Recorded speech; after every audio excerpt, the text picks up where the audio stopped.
dad jokes.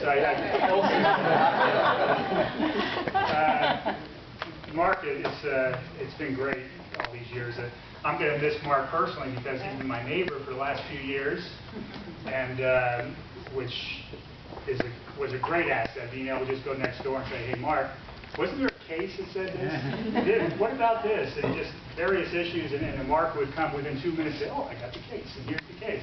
And then it got to be kind of a competition sometimes where I would hear something before him, and he didn't like that. He would actually raise you and say, I got this case before you. And then, those of you who come to see me, of course, for whatever issues, if I was busy, a lot of times, there's Mark Lewis. He takes care of it. And I'm going to miss that. No offense to the new tenant in that office. That kind of knowledge and experience is hard to replace. So, and of course, of everybody that's worked in this office, I don't know if anybody else can claim to have helped as many people as Mark Lewis. He's taught us all. Everybody has benefited from his teaching as a lecturer and presenting seminars, and of course, keeping us up to date on the law, which he did such a terrific job for many years. And not just our office, but prosecutors across the state benefit from that. That's the last time we take the phone.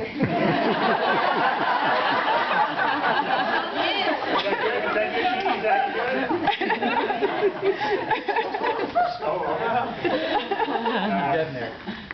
So, when somebody leaves, you reflect back and then you say, man, he was really something.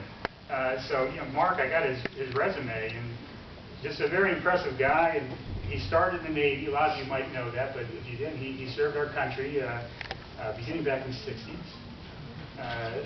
So he was discharged in 1975, honorably, so he says on the resume. Went to law school. He's a Gator graduate.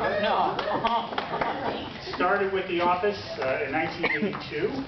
Went through 1987, took a break, learned it was better here, came back in 1988, and has been here ever since. I don't know who's done more in the office as far as doing various things in this office. He went through misdemeanor, felony, economic crimes. He was the chief of misdemeanor intake. And I think back then they were in a building over on Tyler. Is that right? 902 North Florence. Okay. And Karen Stanley has told me the story that when she started, I think Mark was a supervisor, he stuck her in a broom closet.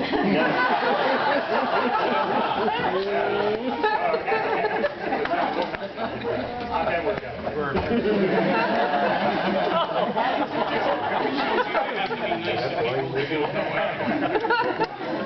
So, to appreciate what we have now, just ask around. It used to be very different.